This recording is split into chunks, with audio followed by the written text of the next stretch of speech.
Yun nga magpapakain lang tayo ng crayfish. Ilagyan natin ng malunggay para tipid sa pagkain. Ito yung pagkain namin ng crayfish. Yung 1 kilo, aabot siguro ng 2 buwan. Sa sobrang tipid ng crayfish natin. So, 6 yung crayfish natin. Tapos,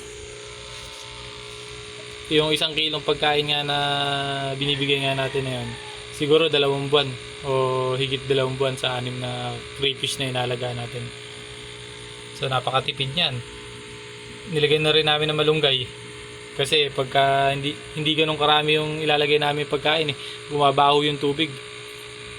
So pagka may malunggay, kung sakaling maubos yung pagkain na inilalagay ko, yung malunggay yung kinakain nila. So tingnan natin, lagyan natin.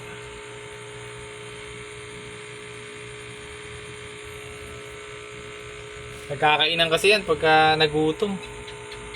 Nabitin yung nilagay namin na pagkain. So tulad nung isang araw, naglinis kami ng kulungan nga nila. Yung isang crayfish namin, putol-putol yung paa, kinakain nila pag nagutom. So hindi may iwasan. Kaya nilalagyan namin ng mga katulad yan, malunggay. Kahit anong dahon-dahon, basta nasa ilalim ng tubig, kakainin nila. Kung sakaling maubos yung nilalagay nga namin na pagkain na pellets, yung malunggay, yung mapapansin namin yung malunggay maubos na. Nung pa lang kami naglalagay ng pellets. So ayan, mga mahihiyain sila. Ito, kumakain na to.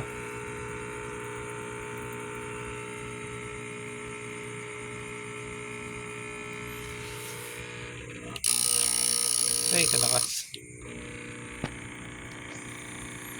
So yun lang mga siguro sa susunod na araw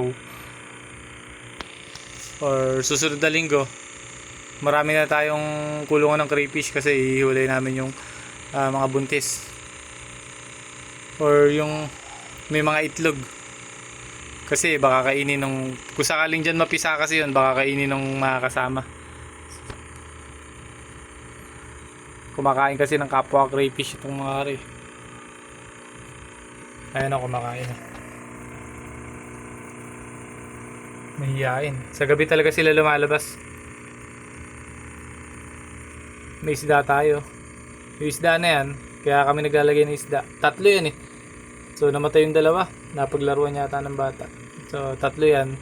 Kaya kami naglalagay niyan para pagka nag-itlog yung mga lamok or mapisa, hindi kasi makakain ng crayfish yun. Yung isda yung kumakain.